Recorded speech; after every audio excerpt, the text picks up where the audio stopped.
Dessert so bad. All right. Meeting order. Yes. Heavenly Father, we thank you for your grace and mercy. We thank you for our survival and well-being during the storm that passed through. We ask for your mercy and prayers for the families that lost lives and homes and other kinds of things. We're so thankful for what we have and what we can share with others.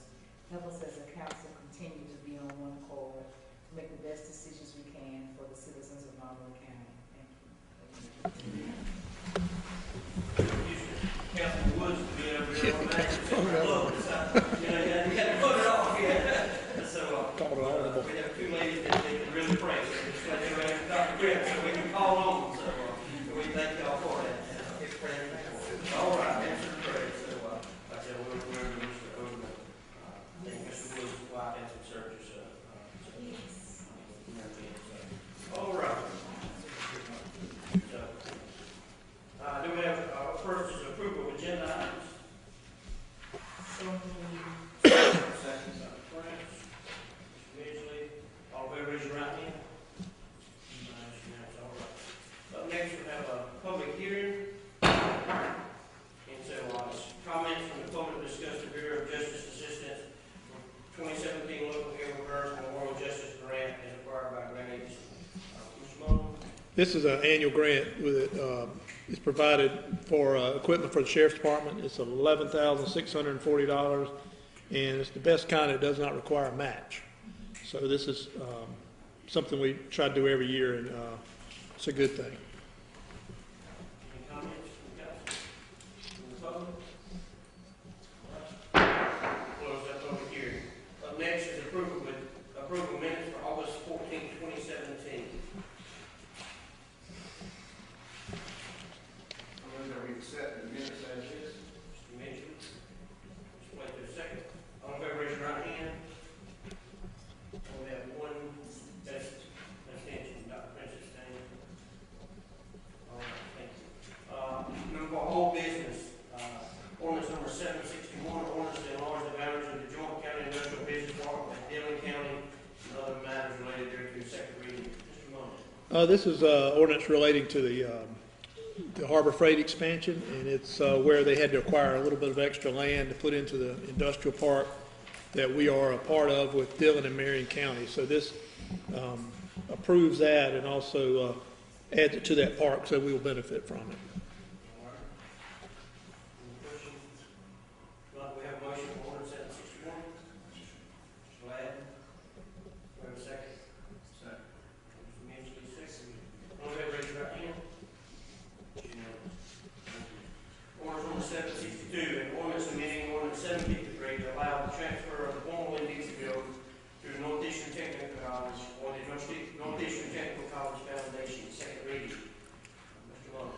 Yes, sir. This is this ordinance is in relation to the ordinance you'd previously passed, transferring or permitting the transfer of the old Winn-Dixie building to the Northeastern Technical College for a vocational education facility.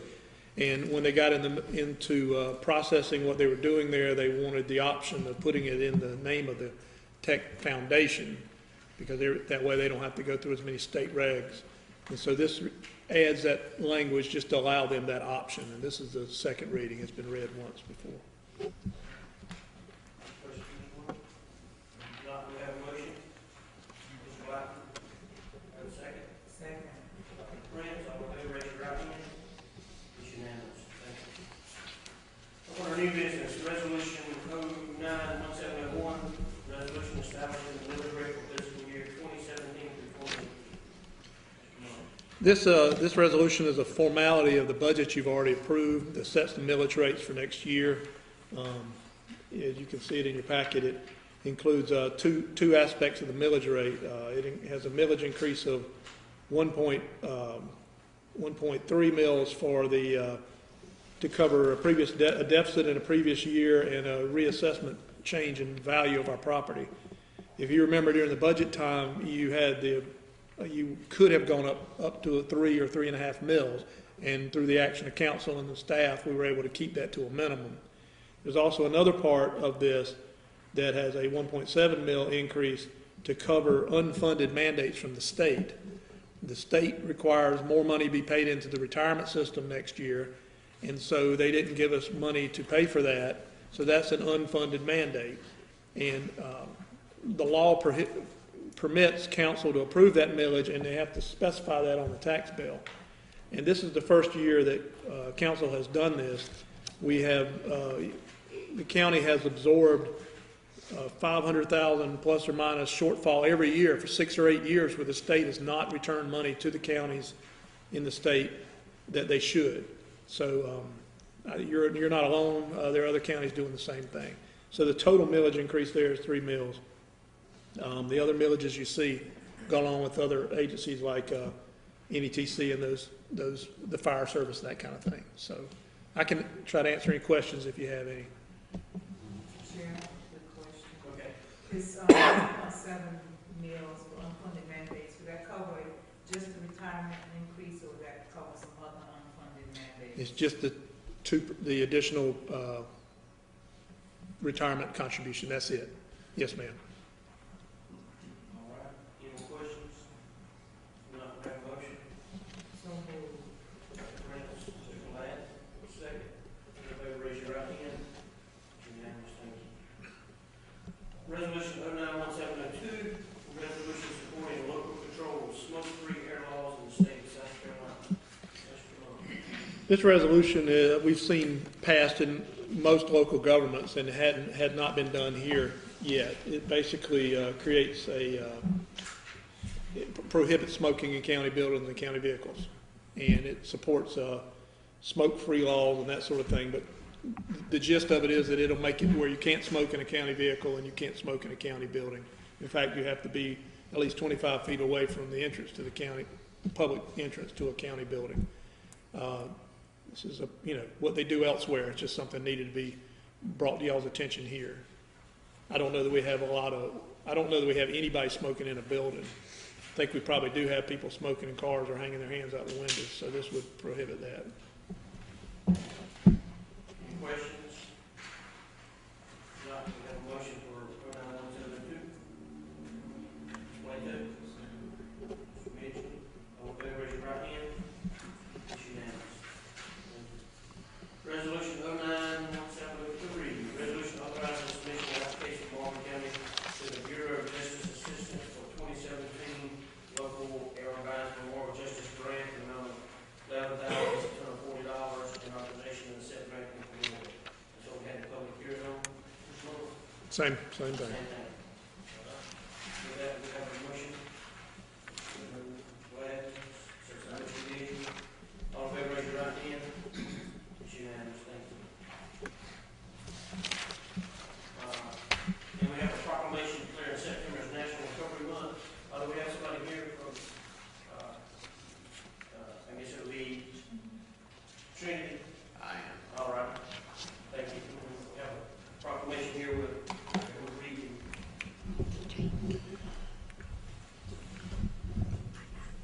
This right here is this is a State of South Carolina Marlboro County proclamation declaring September as National Recovery Month, whereas mental and substance use disorders affects all communities nationwide, but with commitment and support, people with these disorders can achieve healthy lifestyles and lead rewarding lives in recovery.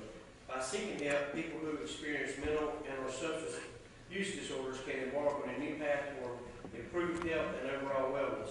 The focus of National Recovery Month this September is to celebrate the journey with the theme, Join the Voices for Recovery, Strengthen Families and Communities. Recovery Month spreads the message that behavioral health is essential to health and one's overall wellness, and that prevention works, treatment is effective, and people recover. Whereas the impact of mental and substance use disorders is apparent in our local community. The State of South Carolina and the Department of Alcohol and Other Drug Abuse Services provide a report for 2015-2016, which confirmed that an estimated 43,760 individuals sought treatment for mental and or substance use disorders. Through Recovery Month, people become more aware and able to recognize the signs of mental and substance use disorders, which can lead more people into needing treatment. Managing the effectiveness of these conditions can help people achieve achieve healthy lifestyles, both physically and emotionally. Whereas the Recovery Month observance continues to work to improve the lives of those affected by mental and/or substance abuse disorders by raising awareness of these diseases and educating communities about the prevent, treatment, and recovery services that are available. For the above reasons, I am asking the citizens of Marlboro County, South Carolina, and join in celebrating September as National Recovery Month.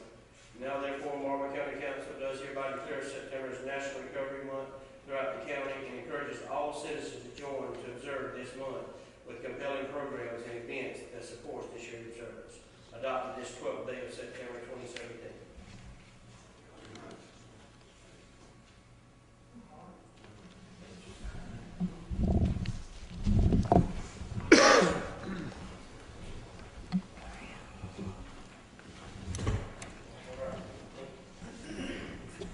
Up next, we have review and approval of one-year extension of the annual supply company service agreement for inmate commissary services, which renews annually on December 31st unless terminated by providing 60 days written notice.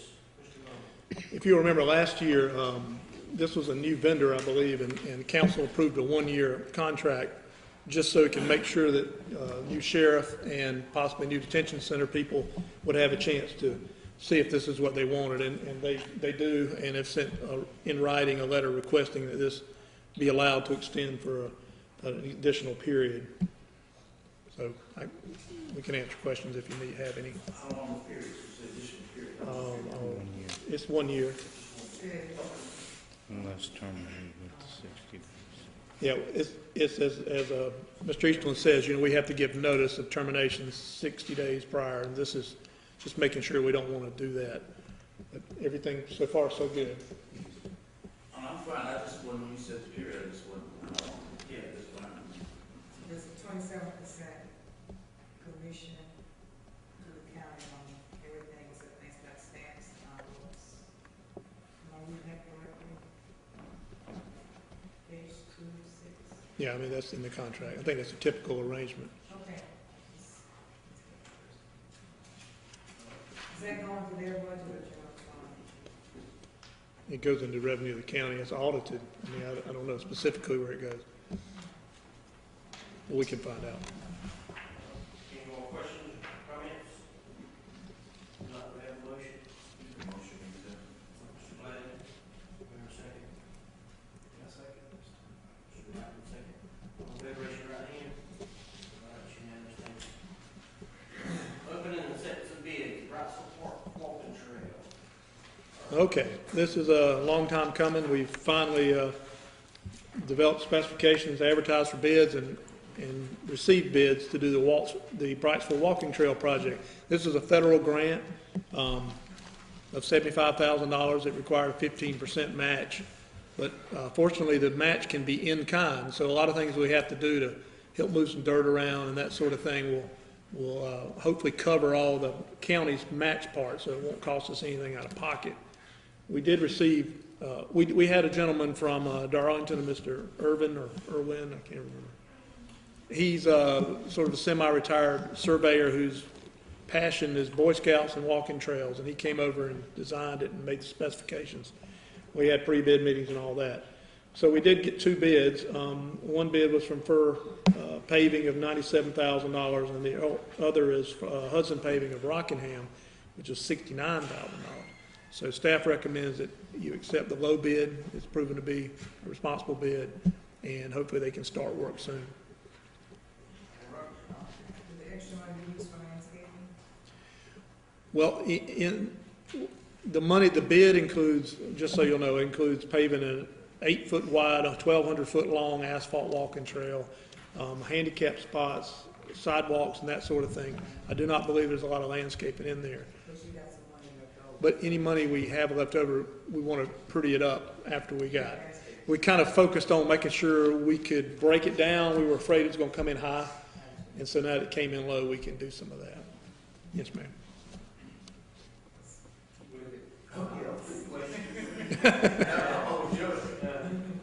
Whatever we're doing, you take that as a motion? That's the motion, I'm fine. Second. Motion and second, all in favor, raise your right hand. All right, unanimous, thank you. Up next is airport hangar.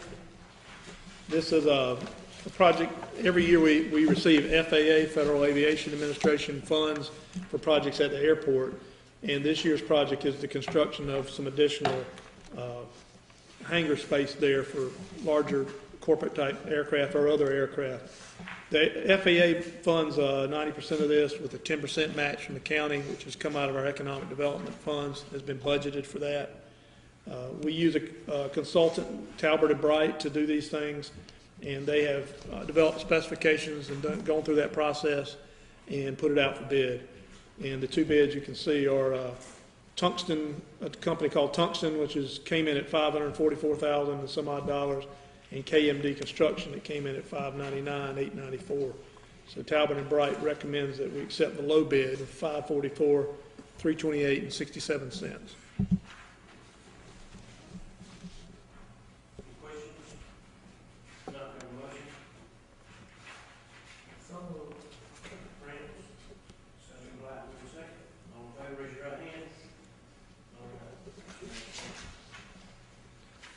Appoints the boards and commissions.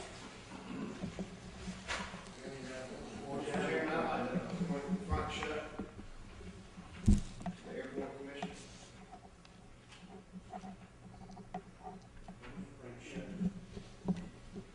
I'd like to reappoint Dr. John Nobles To to the airport commission. John Nobles. Mr. John Powers, and that's on the airport, okay. All right, we have three, Mr. Frank Shutt, Dr. John Nobles, to John Powers, to the airport commission. We can do all this together. Sure. Do all this together, so we have I guess a motion, we have a second. Mr. Blackman, second. All in favor, raise your right hand. All right, thank you. Any more comments? All right, thank you. Next, finance, report of finance director.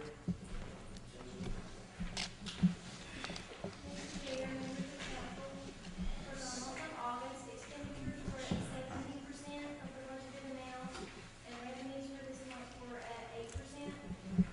Revenue collections are generally low during the first few months of the fiscal year, but they normally even out with expenditures once the tax collections begin. Salary increases approved by council for the fiscal year 17-18 for all county employees and elected officials will be effective on checks to be received September 22nd, 2017. There will be a letter included with each pay stub acknowledging council's awarding of these increases. And I know that these increases will certainly be well received and are always greatly appreciated. We have completed all of the necessary requirements concerning the $770,000 general obligation bond, and all of the final paperwork was signed on August 30th. The funds have now been received as of September 6th, which will allow us to continue with our ever-increasing list of building improvement projects. Are there any questions? Any questions? Next, Mr. Moore. Mr. Chairman, we have some service anniversaries, as we always do. Steve Akers, 19 years. Patty English, 9 years. Demetrius Ferguson, 19 years. Glendora Johnson, 5 years. Robin O'Toole, 5 years. Susan Rivers, 17 years. Jeremy Steen, 8 years. Janilla Williams, 11 years. Sharon Wilson, 17 years. Larry Meggs, 15 years. And Beverly McCaver, 17 years. So we had some a fair number of people over 10 years this month. We've got a couple of upcoming event reminders.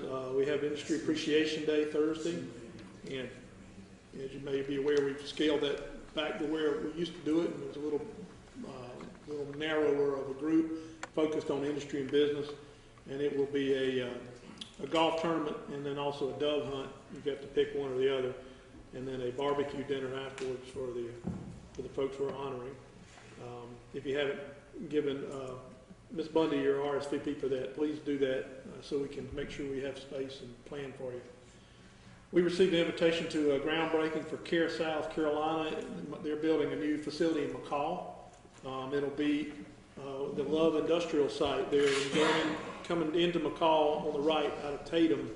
where we had an industrial site. They've decided to build that there, so you're welcome to attend that. I will be out of town, so I hope we can make sure we got some folks that'll go. That's a good thing for McCall and for the county. Lastly, we've got an Association of Counties fall meeting on Thursday, October 19th. And then they have some stuff going on the day before. So if you're interested in that, the information's in your packet. And let Ms. Bundy know. She'll help you get signed up for that. As far as economic development, since our last meeting, we've had 2 prospect inquiries.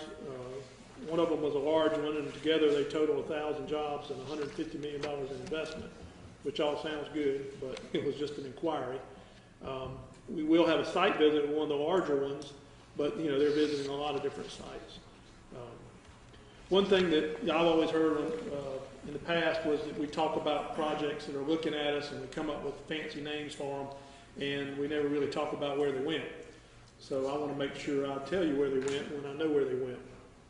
We've lost 2 prospects since our last meeting. One was Project Quantum Leap, which was a company considering the Valdor building in Clive, which was what I thought was one that was moving right along. And they have apparently decided to locate in North Carolina. So we're working with NISA, and I'm pushing NISA. Let's find out why. We have somewhat of a relationship with them. Let's find out where they went and why they went. So if there's anything we can control, we try to control that. We also had another project, an international project, that had visited us. They weren't necessarily one that I felt like would go anywhere, but they decided they wanted to be closer to an international airport. They were out of Dubai. So showing they were building in Clio when they came from Dubai was somewhat of a shock. And it's kind of hard to explain away the lack of Dubai-type population in Clio. So that didn't hurt our feelings. They have, however, maintained contact with me. They came through a business contact I had, and they are still considering South Carolina. I told them all along, we want you here, but if not here, we'd like to get you in South Carolina. I had a meeting with 3 new project managers from the Department of Commerce. When they hire new project managers, they make them go to every county in the state, which is a good idea, I think. And their feedback was in sync with what we've all come to learn, is that we don't really have any product here. We don't have sites like people really are looking for, or buildings like people really are looking for. So that wasn't a surprise. But it was good to talk to them as they have already been to 43 different counties, so that they were at a point where they could help me with some feedback. And as you know, we're working on improving our existing sites and coming up with new sites and all, and that'll be a part of strategic planning that you'll hear about later.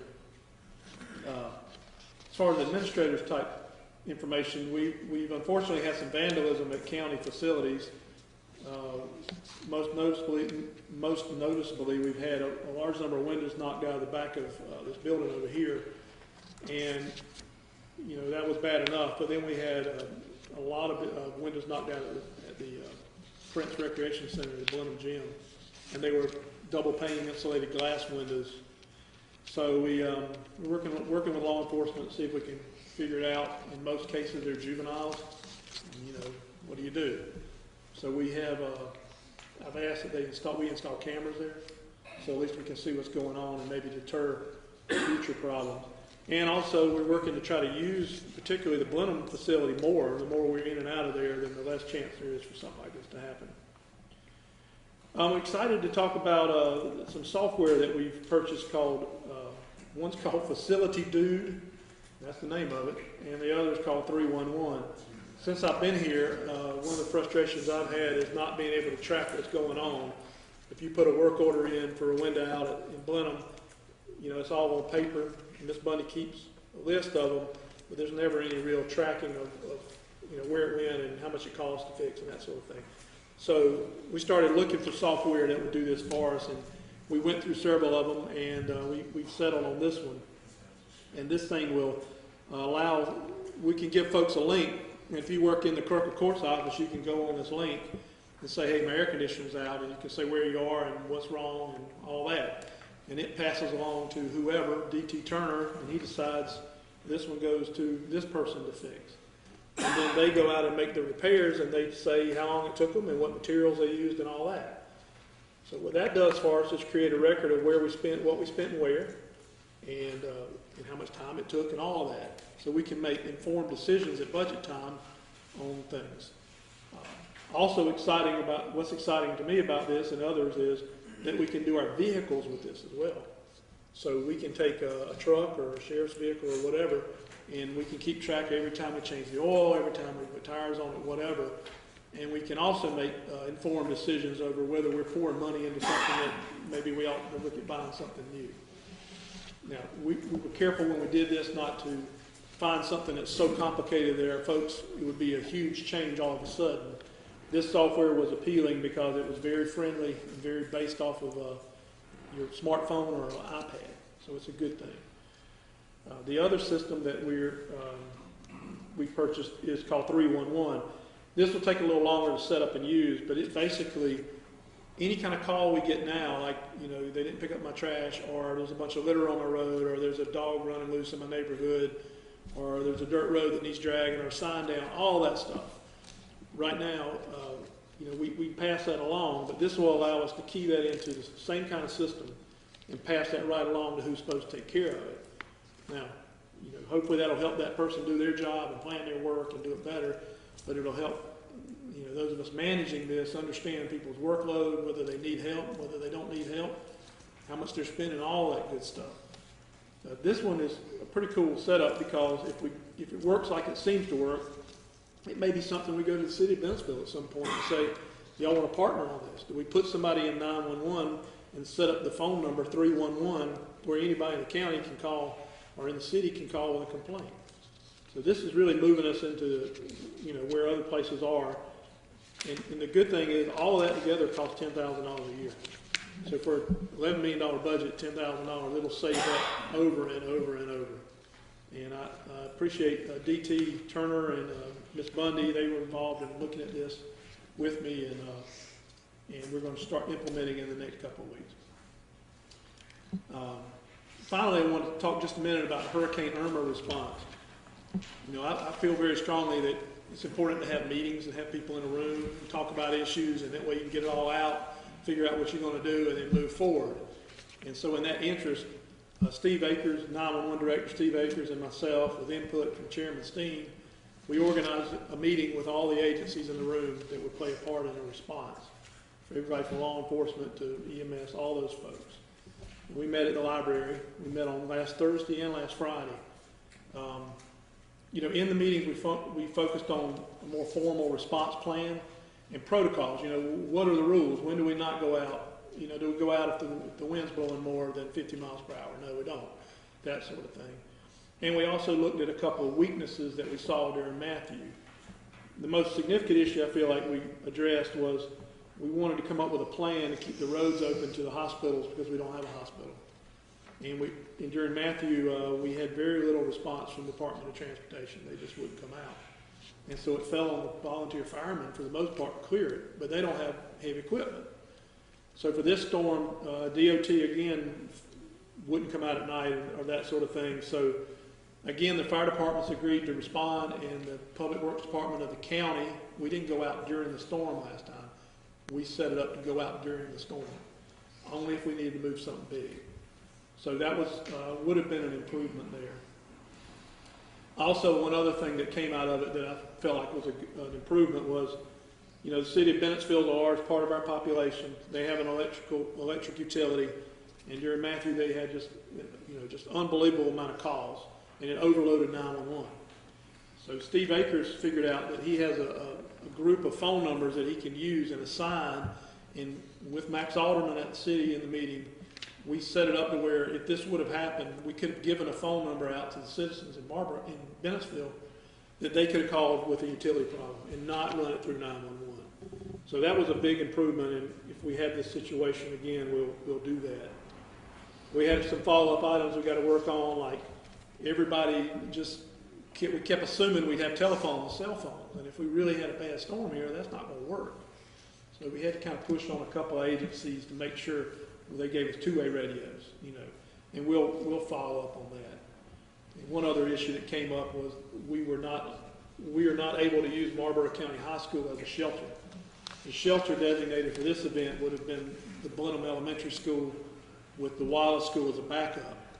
There are issues at the high school, there's no generator, there's other problems that have been brought to the school district's attention and have not been resolved. So we will go back to them again and try to get those resolved. So we don't wait till the last minute. In closing, I just want to recognize, publicly the efforts of our staff. We also held in-house, just the departments that work for me, meetings, and that went really well. People were engaged, and it was nice for them to know what's going on and pass that along to their folks. I wanted to particularly recognize Steve Akers in planning, the part he did in planning. He started fine-tuning what we would do hours after burying his mother. I mean, his mother just died. All this was going on, and he had to just come right out of that and do his job, and he did it. And, that shows a real dedication that Steve and everybody else that works for the county has to the citizens here, that it should be recognized. That's a lot, and that's all I've got. I can answer any questions. Any questions?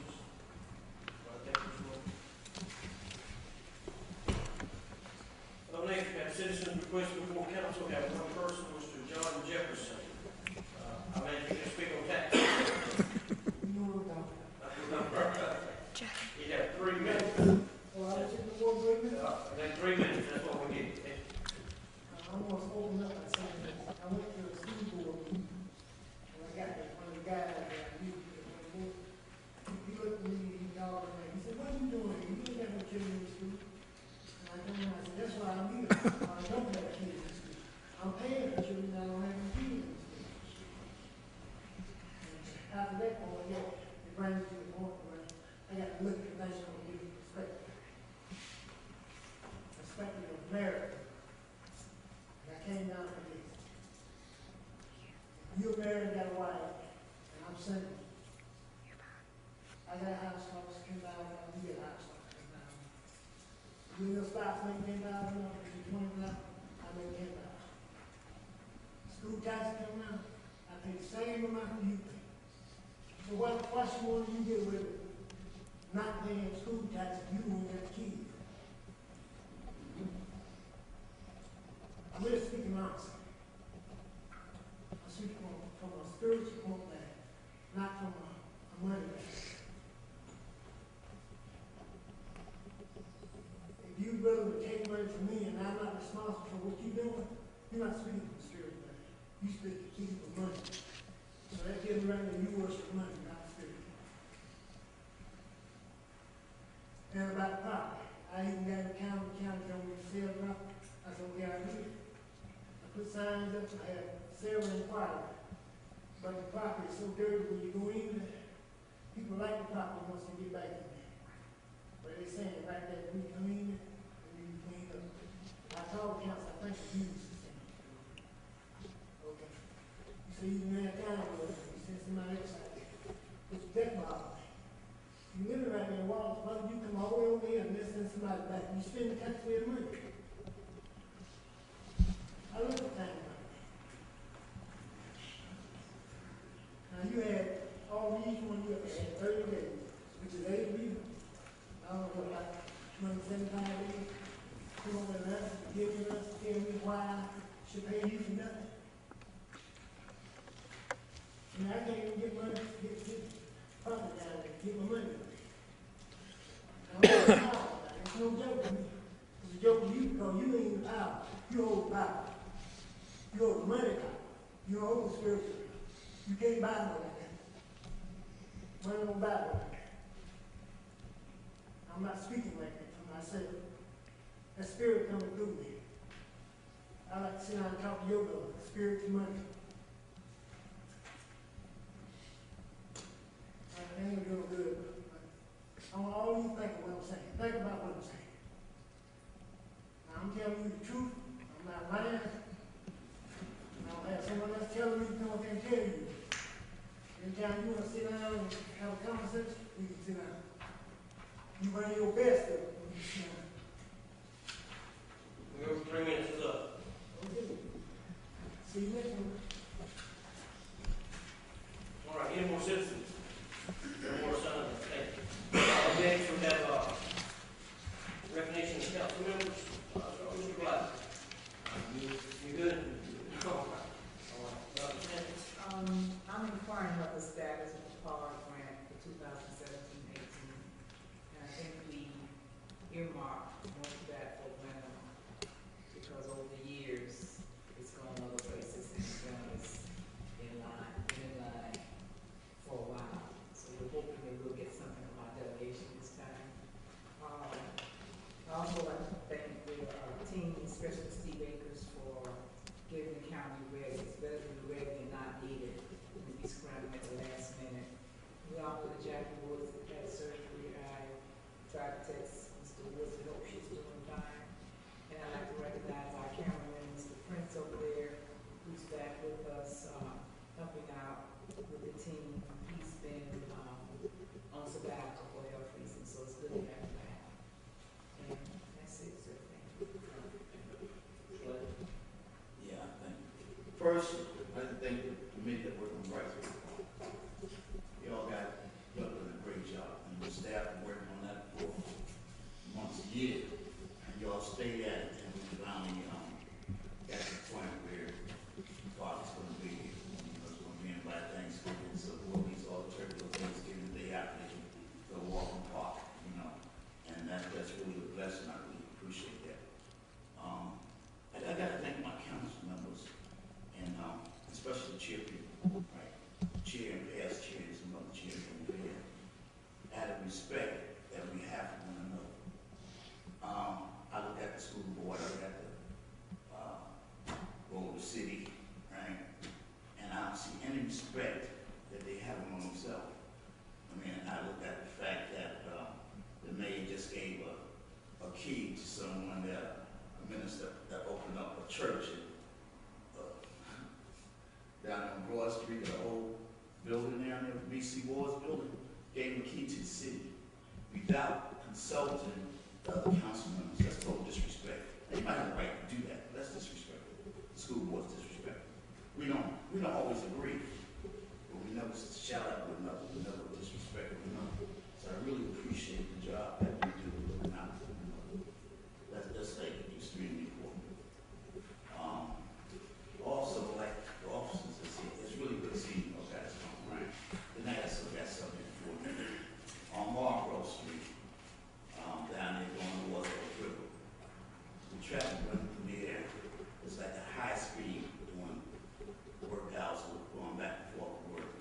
We used to have a patrolman down there one time that was checking them. Well, evidently he's not checking them anymore, which I'm not doing stones at anybody.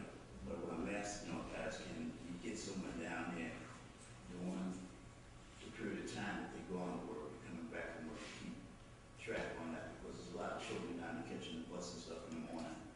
And what I understand, the clock is really wide open, so if there's anything that y'all can do to help us, I recommend you to go, unless y'all can walk around. I truly appreciate it. One of the other things is our park money, which Dr. Prince just mentioned. One of the things that just happened is, what I understand, I have all the details on it, that where the $20,000 that was taken from us was given to the Lake Commission for recreation.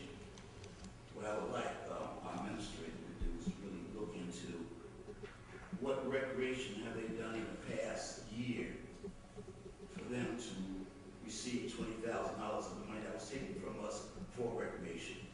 Because I haven't seen it, and I like to really know where our money is going and why, since you couldn't run it through the school system, through the city, right, for Walker's Park, which is what you said you took it for, why didn't you give it back to the county for our children?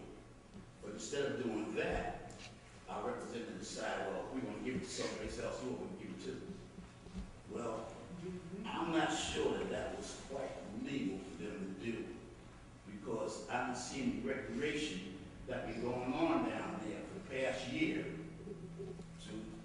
for the money put to them. So if you please, Mr. Mullen, look into it and let us know where is that money got paid out to.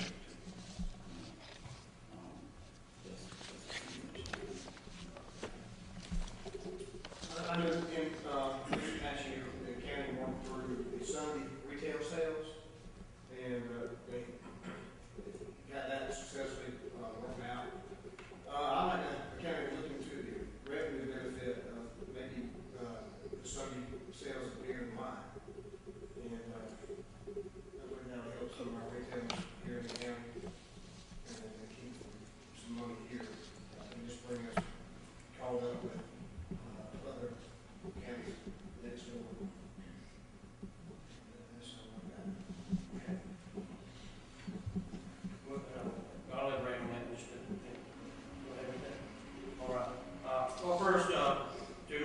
and I did go up there, so I didn't send nobody else up there to look at. There was no trash on the county property, which is county road.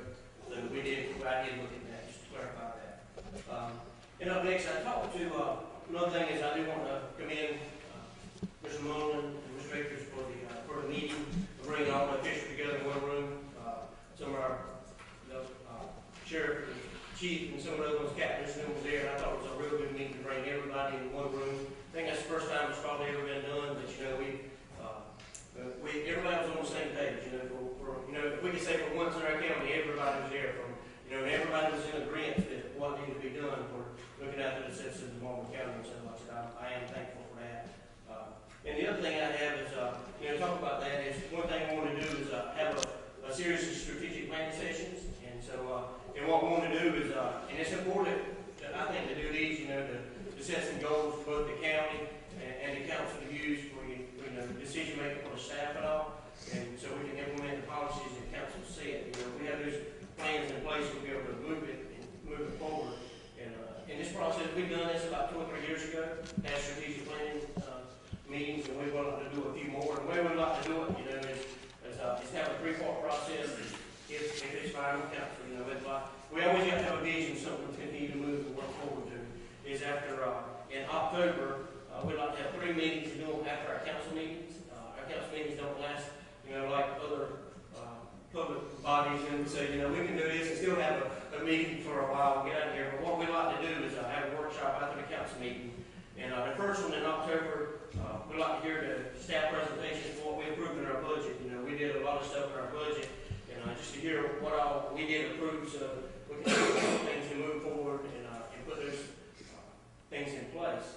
And we'd have some input about different things, to make sure that all council members are on the right page and we direct our staff to do exactly what the vision of the county.